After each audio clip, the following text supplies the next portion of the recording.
Chris, and this is my building a TRAXXAS JATO video. So this is my second one. I did buy a brand new body for it. We're gonna spray this one red on the inside. Let's spray some of the graphics. We'll do that towards the end. So I have a whole bunch of JATO wheels. Remember, there are a front and a back since this is rear wheel drive.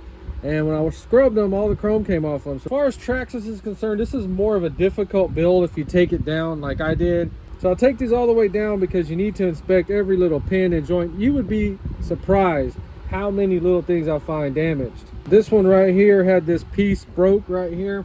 And what happened was whenever they landed on it, it jolted it just enough and it spit the two bell crank bushings out. So that's another unique part to the JATO are these bell crank bushings. They're different than all the others. Even though they look the same, they're smaller. We're just gonna kind of be going through those tricky things as we put this together to see all this has been washed and cleaned really good, every part. We go through the transmission a little bit on there, 2-speed, everything looks good and perfect. Finally bought me this one right here. This is all over the hobby shops. I don't like it because it doesn't have torque settings. It's definitely good to take stuff apart with. All right, so go ahead and get your servos on. This one is mounted kind of weird. This one's impossible to get to if you have to replace it, so I put one of my best ones on there. Okay, so before you put this piece on, you want to get all your wiring through here. If you wait and do this on the car, you're gonna have a horrible time. You're gonna need this wiring piece just like this. So on the other one, I put a battery, a hump pack in here. Don't do that, don't do that. Put it in the back. All right, so it has a place that can only go in there one way. I'm gonna snap that in there, and this is your charging port. Let's go ahead and test this out real quick. This is the battery we're gonna be using on this car, and it goes in the little back part over the engine and comes in through here. Servo. All right, everything's working good. Okay, so then this is like its own little unit, so you can go ahead and screw that down, lock it down, tighten it up, make sure it moves super free. It does, and that way you can tighten a little bit more if you want to. Super free, beautiful.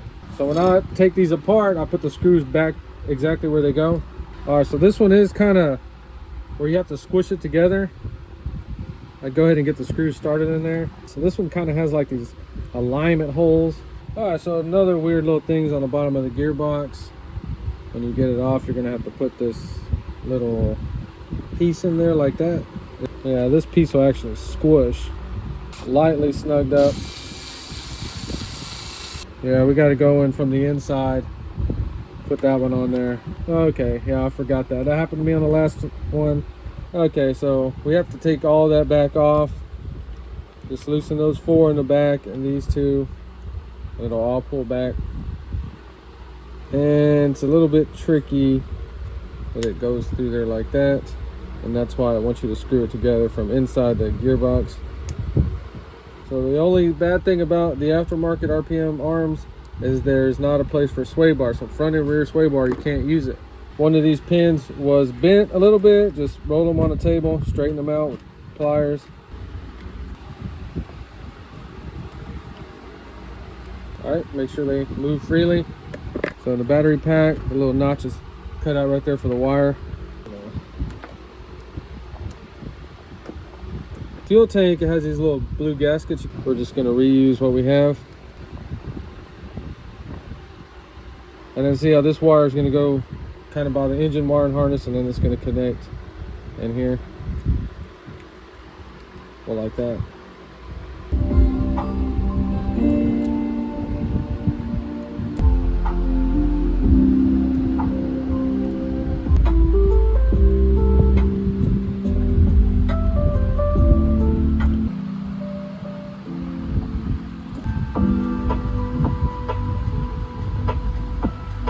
Okay, so on the back control arms, you have these weird little spacers that go in there, and they're gonna position this forward. I lost one, but then I found it, so I ordered some. They're real tiny. The T-Max, I think, uses them too. One little one right there. That was the last tricky part, those little spacers. Let me go ahead and get some more stuff on here. We'll check it out.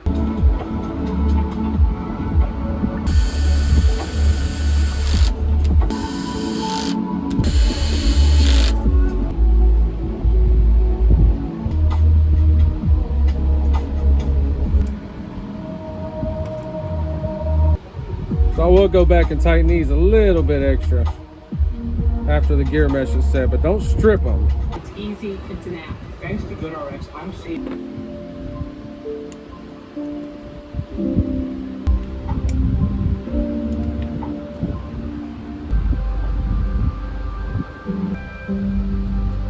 Oh man, we forgot to put these things on there.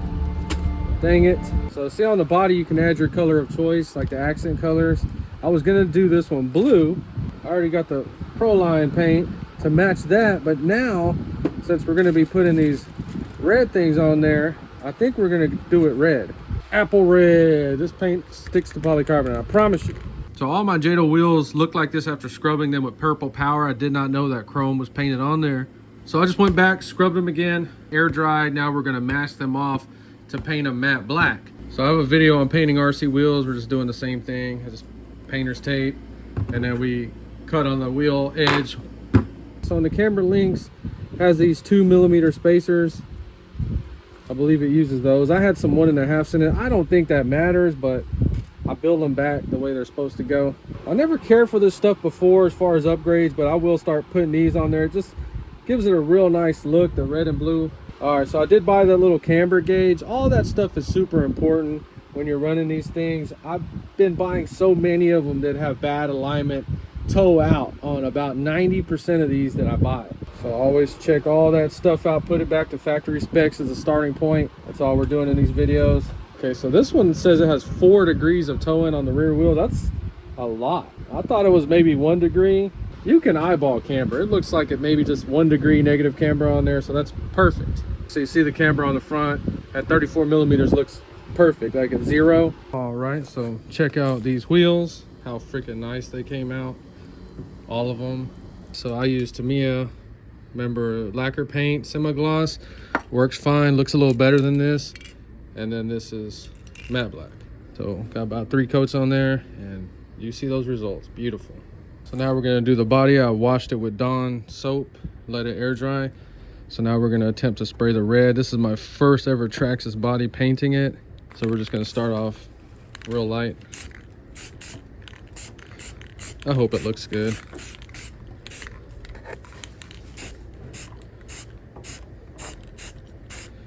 Yeah, I'm holding the phone, sorry.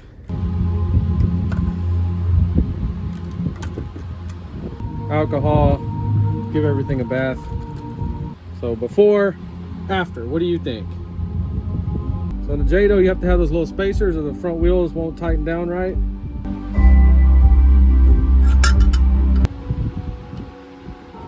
So that body came out real nice. Just went ahead and sprayed the whole inside red. We have the other one in here so I can get the stickers right on it. I'm gonna do this off camera because it can be a little frustrating.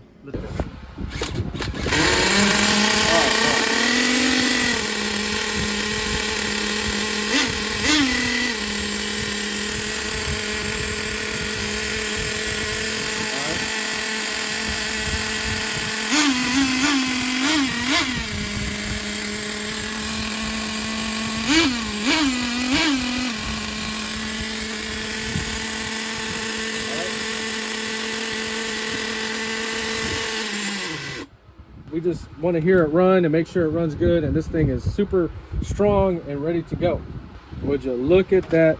This thing looks fancy. It looks like some kind of special edition.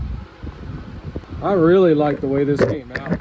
I wasn't a big fan of the JATO because it has these blinged out wheels, and to me they look real cheesy, but painting them black like we did, that looks freaking sick.